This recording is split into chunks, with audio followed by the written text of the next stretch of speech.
는 지금 모르겠어요. 거의 현관에 걸려있는 하나의 기도시가 있다고 그러는데 그 기도시는 어느 환자 한 분이 썼다고 그래요. 제가 한번 읽어드릴 텐데 우리 선영 사모님이나 한번 피아노 반주 조금 이렇게 좀 해주실래요? 어떤 곡이든지. 한번 제가 읽을 때 의미를 가지고 여러분들이 한번 들어보시길 바랍니다. 주님, 때때로 병들게 하심을 감사합니다. 이로 인해 인간의 약함을 깨닫게 해주시기 때문입니다. 가끔 고독과 외로움의 수렁에 내던져 주심도 감사합니다.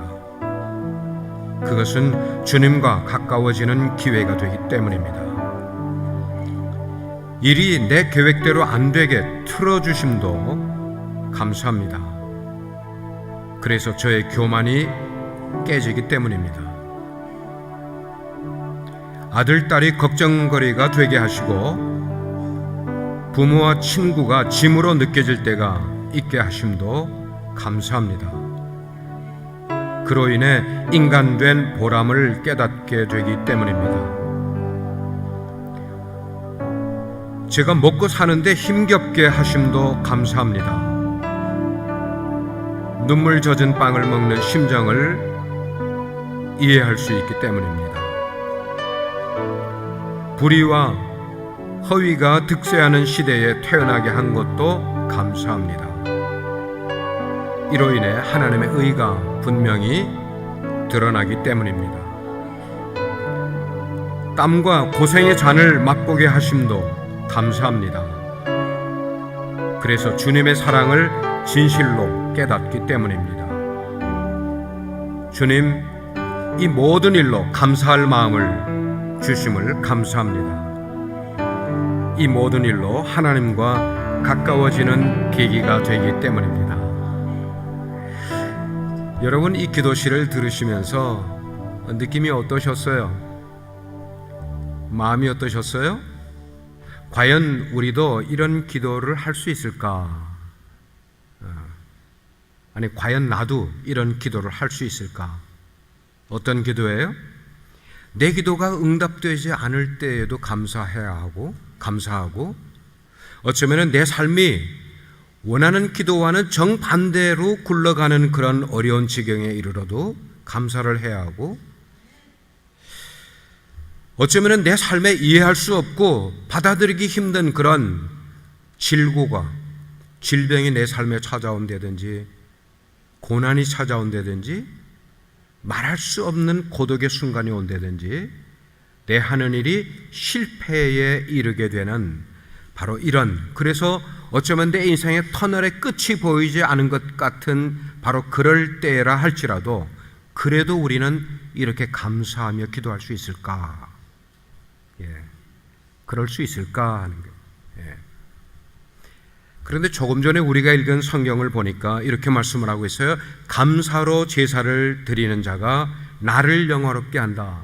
나를, 하나님을 영화롭게 한다. He who sacrifices thanks offerings honors me, 그랬어요.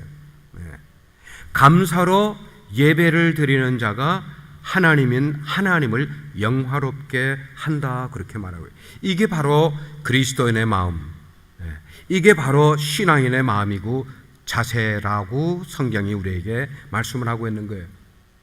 가만 보면은 우리 크리스찬들 가운데도 믿음 안에서 자유와 그리고 평안을 누리며 살아가는 사람이 있어요. 그의 삶이 그렇게 여유로운 삶이 아닌데도, 재정적으로 넉넉한 삶이 아닌데도, 그런데도 그 빡빡한 삶 가운데서도 행복을 느끼며 살아가는 사람이 있어요. 그런가 하면 어떤 사람은 남들과 비교할 때에 그렇게 부족하지 않은데도 불구하고, 그렇게 모자라는 삶이 아닌데도 불구하고 그의 삶 가운데 불평과 불만과 원망이 가득한 삶을 살아가는 사람도 그리스도인 가운데 있다는 것이에요. 그러면 왜 그 사람들은, 그렇게 불평하고 불만하는 사람들은 남들과 비슷한 상황 가운데서 어쩌면 남들보다 더 나을 수 있는 그런 환경 가운데서도 날마다 불평이 나오는 걸까? 날마다 불만하고 원망하는 그런 삶을 살아갈까? 왜이죠? 왜이죠? 우리가 인간적인 대답을 많이 할 수 있을 거예요. 그렇지만 성경은 뭐라고 말씀하는가 하면은 그들이 하나님을 잊어버렸기 때문이라고 말씀하고 있어요. 이 굉장히 키 앤서예요. 그들이 하나님을 잊어버리고 살아가니까 그렇게 불평한다. 그들도 한때는 하나님을 열심히 섬기던 사람이었습니다. 그들도 한때는 진심으로 예배를 드리며 살아가던 사람이었습니다. 그래서 교회에 나오면은 진심으로 기도하였고 성경 공부에도 참여를 하였고, 그리고 때때로는 하나님 기뻐하시는 삶을 살려고 노력도 많이 하는 그런 삶을 살았습니다. 그래서 그럴 때에는 입에서 하나님 감사해요, 주님 감사합니다, 이것이 그냥 쉴 새 없이 끊임없이 그렇게 나오던 삶을 한때는 살아왔던 사람들이에요. 그런데 지금은 그렇지 않습니다. 지금은 그렇지 않습니다. 그러면 왜 그들은 지금 그렇게 살아가지 못하고 있는 걸까? 한 번은 예수님께서 제자들에게 어리석은 부자에 대한 이야기를 들려주셨어요. 누가복음 12장에 있는 말씀이에요. 그 어리석은 부자에 대한 이야기를 나눠주면서 그는 부자였어요. 재물을 많이 가지고 있고 땅도 남들과 비교해서 많은 땅을 차지하고 있는 그런 사람이었어요. 어느 해 가을에 부자가 곡식을 추수를 하였는데 엄청나게 많은 곡식을 추수를 하였습니다. 그래서 이미 가지고 있던 부자의 창고에 그 많은 곡식을 다 채워 넣었는데도 거기에 다 들어가지 않고 남을 정도로 곡식을 많이 추수를 하게 됐어요. 풍성한 수확을 거두게 됐어요. 얼마나 감사한 일이에요? 얼마나 감사한 일이에요? 그런데 성경은 말하기를 이 부자는 그런 가운데서도 감사하지 않았다 그랬어요. 아니, 감사할 생각조차 하지 않았다 그랬어요. 그러면서 그가 생각한 것은 오직 한 가지였어요. 내 창고에 이 곡식을 다 넣었는데도 다 넣지 못하겠네. 어떻게 하면 좋을까? 어떻게 하면 좋을까? 그 남은 곡식을 어려운 사람을 나눠주겠다는 생각은 하나도 갖지 아니하고 내가 이 창고에 드리고 남은 곡식을 어떻게 하면 좋을까? 창고를 더 지어야 될까? 그것으로 고민하는 삶을 살아가고 있는 모습이었어요. 이 부자는 남들보다 훨씬 많은 재물을 가졌음에도 불구하고 그의 생각 속에서, 그의 말 속에서 감사 표현보다는 창고 타령만 하고 있는 것. 이것을 어떻게 내가 저장을 하지? 창고를 더 지어야 될까?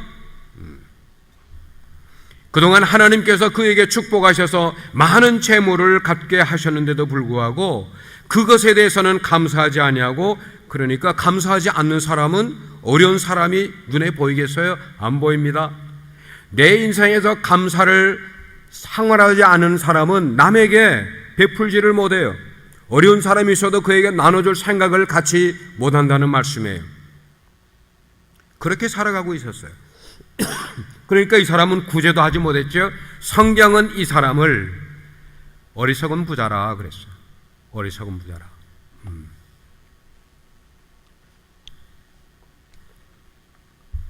여러분, 이 사람이 왜 어리석은 부자가 되었을까? 왜 재물을 많이 가지고 있고 그 재물을 가지고 썩 좋은 일을 할 수 있는 사람임에도 불구하고 왜 성경은 그를 뭐라고 일컬은가? rich fool이라고 그랬어요. 어리석은 부자라고 그렇게 이랬단 말이에요. 자기 재물을 많이 가지고 있는데도 감사할 줄 모르고 인생을 살아가는 사람, 왜 그가 그런 삶을 살아갔을까? 그의 삶에 하나님을 잊어버리고 살아갔기 때문이라고 성경은 말씀을 하고 있습니다. 그 부자가 하나님을 잊어버리지 않았더라면, 그래서 역사를 주관하시는 바로 그 하나님, 자신의 재산뿐 아니고 자신의 생명과 자신의 미래까지를 손에 쥐고 계시는 하나님을 그가 잊어버리지 않고 살아갔다면 그렇게 어리석은 행동을 그는 하지 않을 수 있었는데, 그랬는데, 이번에 하나님께서 특별한 기회를 주셔서, 그리고 여러분들의 기도 덕에 우리 사랑하는 김 목사님과 독일과 스위스와 그리고 프랑스 파리를 여러 도시를 방문하면서 종교개혁자들의 발자취를 더듬어 보는 시간을 가졌어요. 어쩌면 제가 신학교에 가서 그리고 그 위에 안수를 받고 목회를 하는 가운데 가장 크리티컬한 익스피리언스를 가진 기간이었다고 생각을 해요. 물론 종교개혁의 잃어버린 정신에 관해서는 다음 시간에 여러분과 말씀을 나누겠습니다만은 보고 온 것을 여러분께 잠깐 간증하면 그래요. 2000년 역사를 가진 로만 캐톨릭, 그 캐톨릭이 14세기, 15세기, 16세기 가면서 무척 부패하고 타락의 나락에 떨어지게 됐어요. 그럴 때 그 캐톨릭 속에 있던 몇몇 의식이 있는 신부님들이, 이름을 대라면 마틴 루터, 쯔빙글리, 칼빈, 그리고 몇몇 사람들의 그런 신부님들이 개혁을 시작을 한 거예요. 리폼을 시작을 한 거예요. 그렇게 해서 우리 개신교, 우리 지금 프로테스탄트가 그렇게 해서 시작이 된 거예요. 만약에 그분들이 개혁을 하지 않았으면 우리는 로만 캐톨릭 속에서 우리도 신앙생활을 하면서 하나님을 모른 채로 우리의 삶을 추구하면서 그런 삶을 살아왔을 거예요. 그런데 안타까운 것은요, 저희가 순례한 그 유럽의 그 캐톨릭에서 개혁을 해서 나온 이 개신교회가 다시 세속화의 물결 속에 휩쓸려 간 모습을 다시 봤다는 거예요. 다시 세속화 속으로 들어간 거예요. 그 결과로 그야말로 각 도시들마다 가장 아름다운 위치에, 도시의 가장 한가운데에 거기에 우뚝 세워진 예배당들, 그 예배당을 첨탑까지 올라가느라고 300계단, 500계단을 올라가서 사진을 찍어서 여러분께 보여드리려고 죽을 고생을 하면서 계단을 올라갔어요. 근데 그 아름다운 예배당들이 그렇게 지어져 있는데 그 예배당에는 안타깝게도요, 예배자들이 와서 예배 드리는 예배당으로 사용되기보다는 관광객들에게 개방을 하고 그들에게 돈을, 입장료를 받으면서 관광객들에게 보여주는 그런 모습으로 전락해 있는 개신교회들의 모습들이 유럽에 얼마나 많이 있다는 것을 말씀드리는 거예요.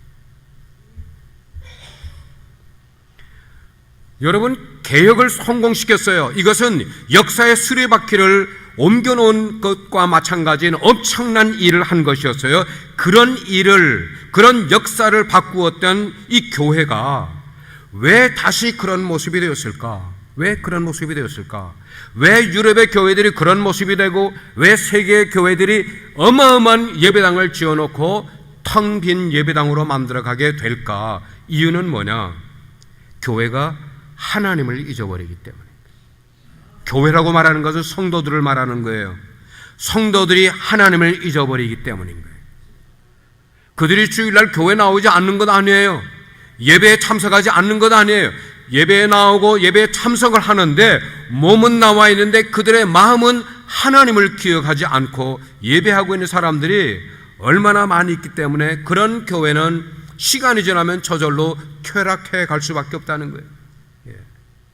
다시 부자 이야기로 돌아가게 되겠어요. 예수님은 그 부자 이야기의 그 말미를 맺으면서 그렇게 말씀을 하세요. 어리석은 자야, 어리석은 자야, 오늘 밤 내가 네 영혼을 다시 찾으면 네가 평생 모아놓은 그 모든 재산들이 누구 것이 되겠느냐, 네 것이 되겠느냐 하고 하나님이 말씀을 하시는 거예요. 성경 디모데후서 3장을 보게 되면은 그 말씀 가운데 이런 말씀이 나와요. 말세가 되면은 감사치 아니하는 때가 온다 그랬어요. 사람들이 감사치 아니하는 때가 올 텐데 네가 이것을 알아라 그렇게 말하고 있어요. 그러면서 말세에 고통하는 때가 이르리니 사람들이 자기를 사랑하는 거야. 온통 자기 사랑으로 인생을 살아가는 거예요. 돈을 사랑하는 겁니다. 자랑합니다. 교만합니다. 남을 비방합니다. 그리고 부모를 거역합니다. 감사하지 아니하고 거룩하지 아니한다고 말씀을 하고 있어요. 언제요? 말세가 그렇다는 거예요. 말세가. 연세 많이 드신 어르신들이 혀를 똘똘 차면서 말씀하세요. 요즘 젊은 사람들은 왜 그럴까? 우리가 살 때하고 너무 달라졌어. 그 말은 어른들에 대한 예의와 어른들에 대한 감사를 표현할 줄 모른다는 그런 표현의 말씀을 어르신들이 그렇게 말씀을 하세요. 오늘 22절 말씀은 이렇게 말합니다. 하나님을 잊어버린 너희여, 이제 이것을 생각하라, 이렇게 말하고 있어요. 이제 이것을 생각하라. 무엇을 생각하라는 거예요?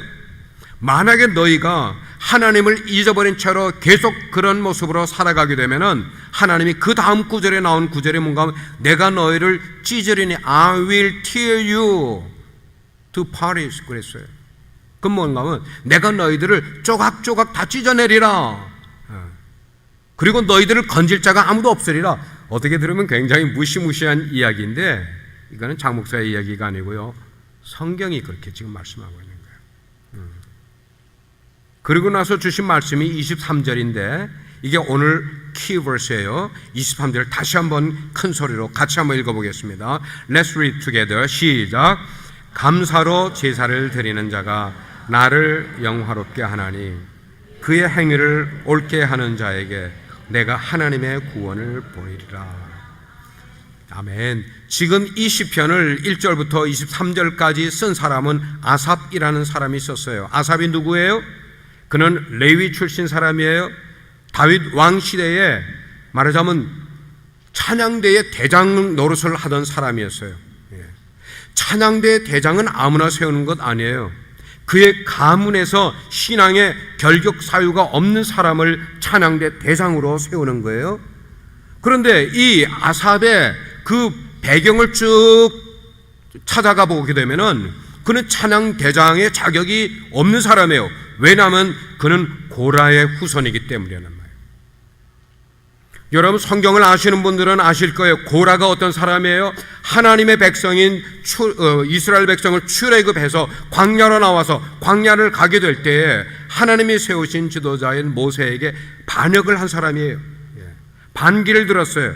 그래서 반란을 주도하다가 하나님의 노여움을 사서 하나님께서 그 고라를 따르면서 모세를 반역하던 모든 사람들을 땅을 갈라서 그 땅 속에 다 그냥 불덩어리 속으로 끌어들어가는 그런 저주를 나리는 사건의 주인공이 바로 고라인데 그 고라의 후손이 바로 이 아삽이란 말이에요.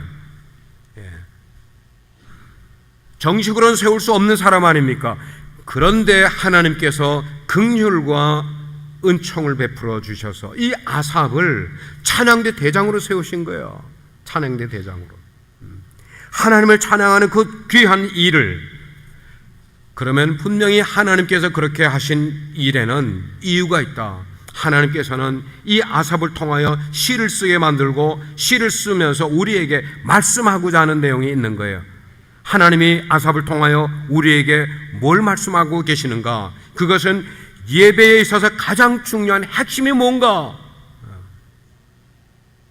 우리가 하나님 앞에 나와 예배할 때에 이 예배의 핵심이 뭔가? 그게 바로 Thanksgiving, 감사라는 거예요. 감사라는 거예요. 그래서 아삽은 1절에서 말씀하시기를 전능하시니 여호와 하나님께서 말씀하사 해 돋는 데서부터 해 지는 데까지 세상을 부르셨도다.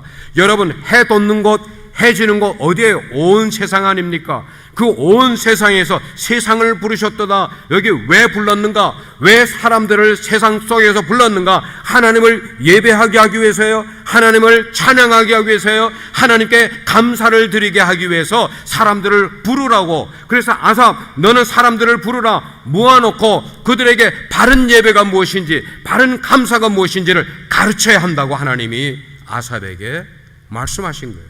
할렐루야, 할렐루야. 사람들이 하나님께 제사를 드릴 때는 제물을 가지고 가요.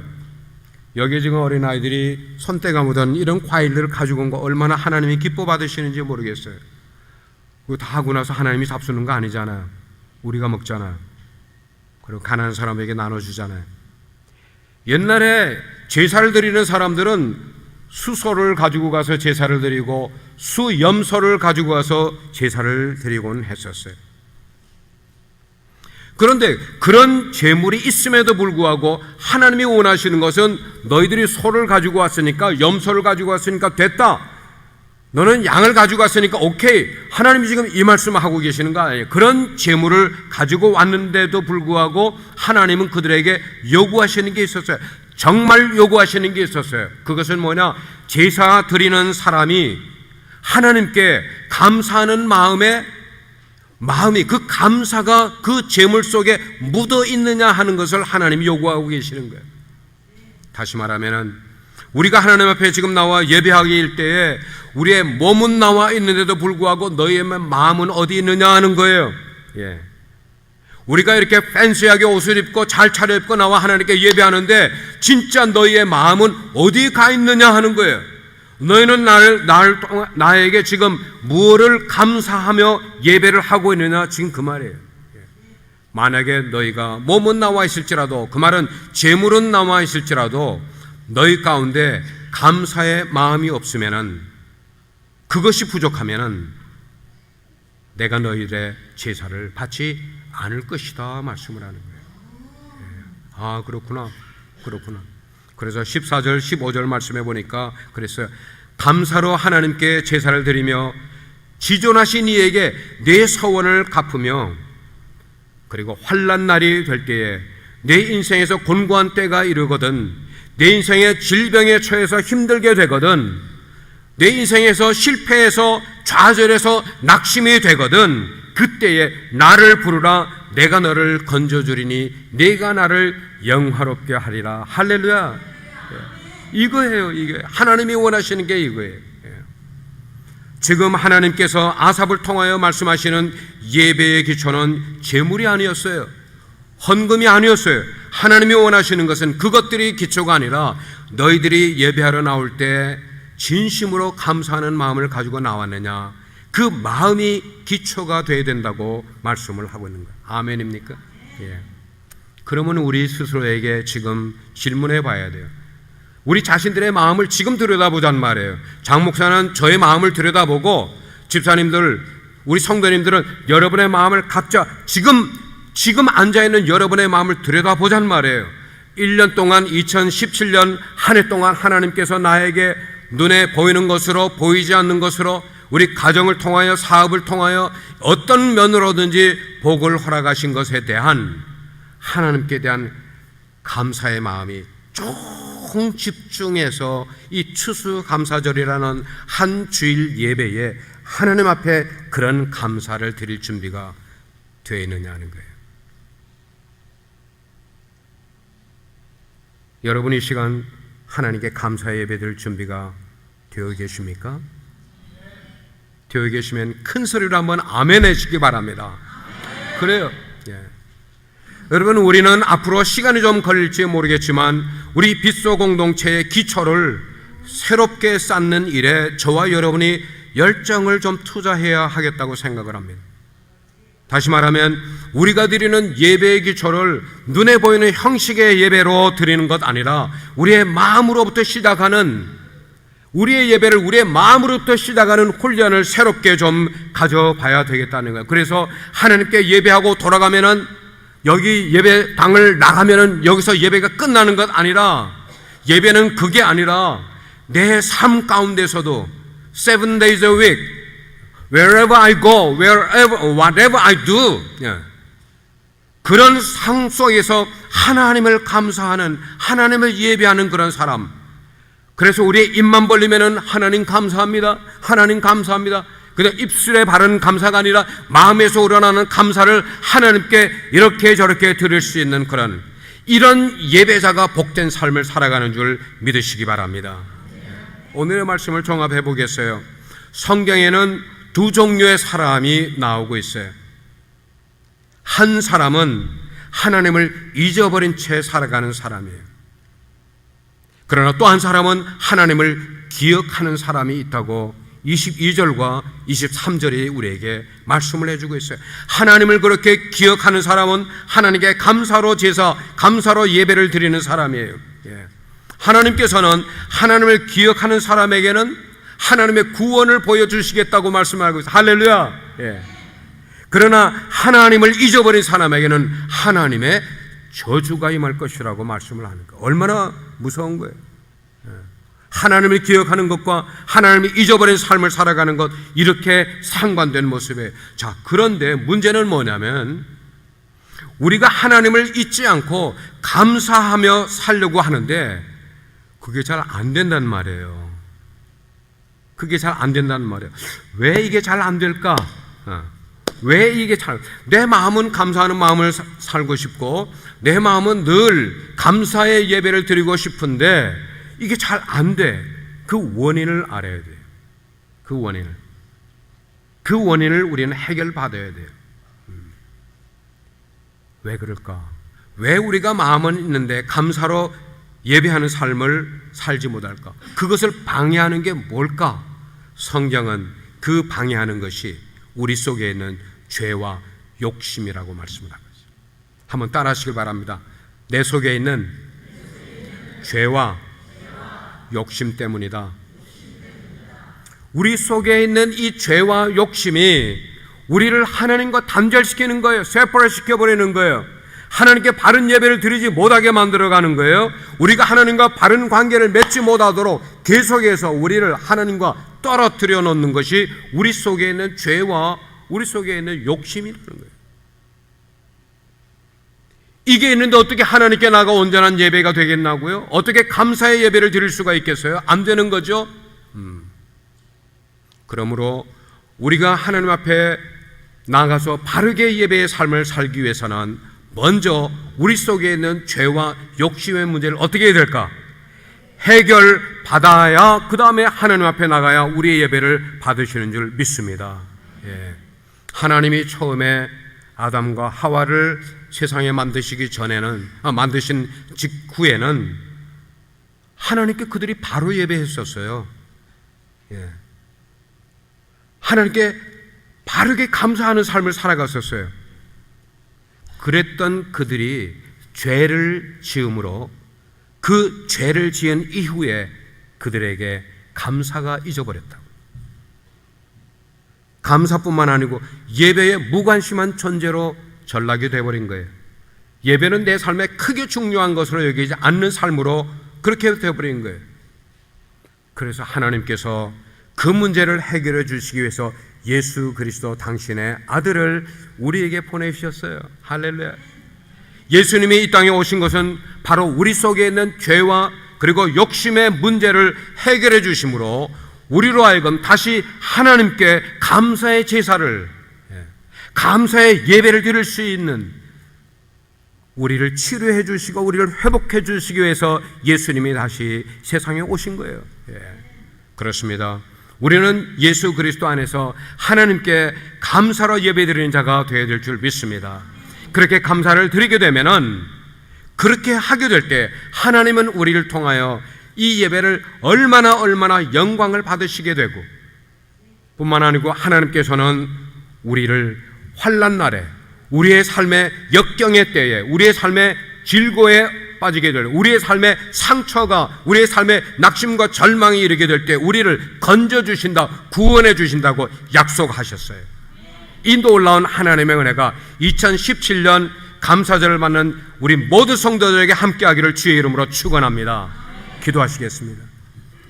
하나님, 2017